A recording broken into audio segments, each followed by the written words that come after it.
What if I told you the biggest bass you won't catch in the summertime is out deep? It isn't on a ledge, and it even isn't chasing shad. It's just sitting a few feet away from a bluegill bed.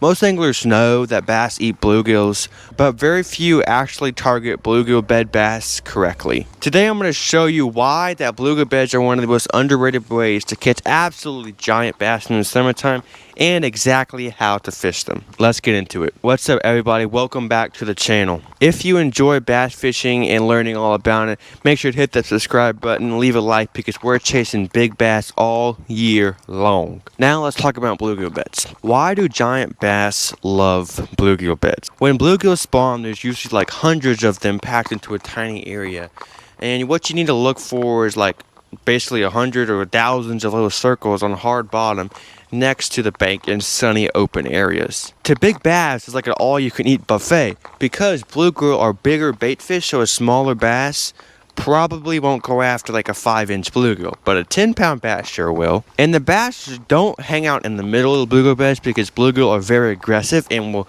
annoy the bass. They usually hang out around the edges, or rather that's like under docks or in grass, or just like on the edges of them. With that being said, most anglers cast right in the middle, and they think they're getting bit, but that's just actually the bluegill eating a lure. And the bass most likely will never go actually into the bed to eat a bait.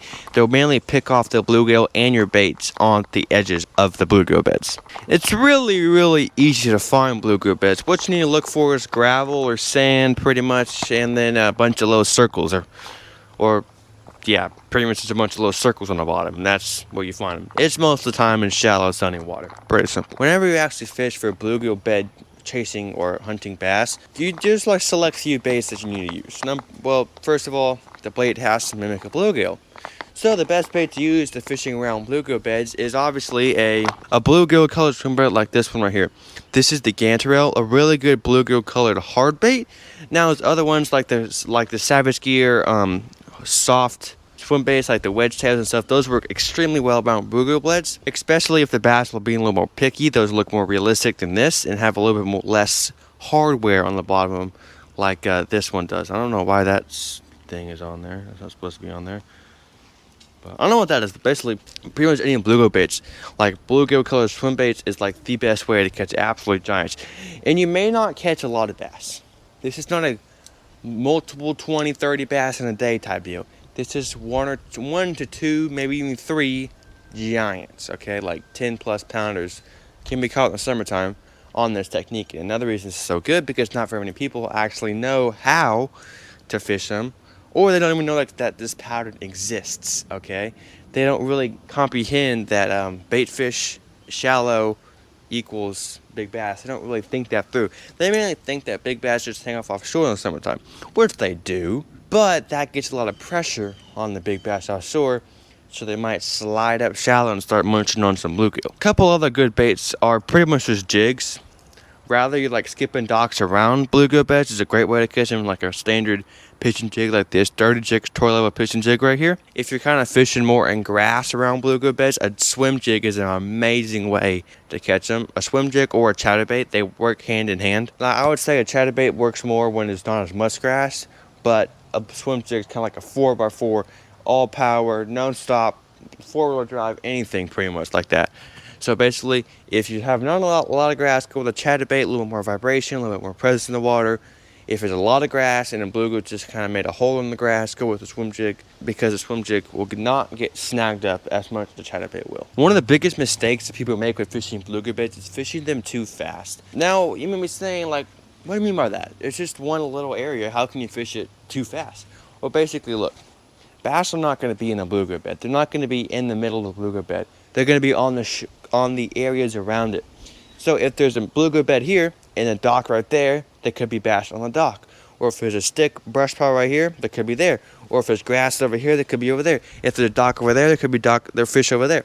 So there's a lot of different areas. And make sure you fish areas, I would say, around 25 to 50 feet from the actual bluegill beds. Depending on the water clarity, Also kind of goes into that. If it's dirtier, maybe more looking at 20, 25 feet. If it's gin clear, 50 to 100 feet away, there could be bass looking. Okay, so basically like the whole like shoreline area pretty much. In the summertime also, bluegill spawn from about, in Texas they spawn all summer. Okay, bluegill usually do 3 to 4 spawns all summer, so this pattern can go pretty much until like September or October. I've seen it go till November in some places like deep South Texas and Florida and stuff. Usually starts around June, July, when that water temperature gets real hot, and go through the whole summer. Usually runs early September is when it slows down. Another thing that is really important is actually going back to bluegill beds you fished earlier in the day.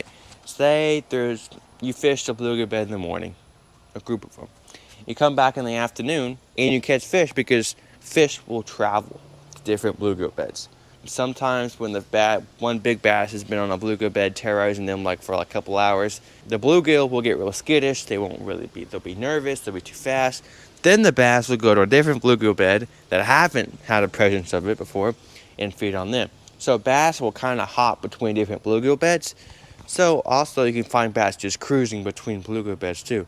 But you want to make sure that you go back to that first bluegill bed that you fished earlier in the day to see if there's any bigger bass on that spot. Again, if you're looking to catch a lot of bass, there's a lot of techniques that work. But fishing bluegill beds is solely to catch giant fish.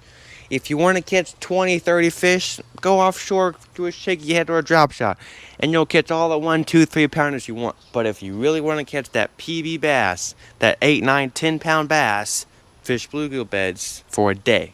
And trust me, it will pay off. It will pay off. And you may land your PB. If this video helped you out, make sure to subscribe and hit a like for more fishing tips every week. Comment below, what is your biggest bass caught on bluegill beds, or what is your biggest bluegill caught on bluegill beds, because big bluegill come and spawn this time of the year as well. Thanks for watching, and I'll see you on the next one. Peace out. Catch a big one. Peace.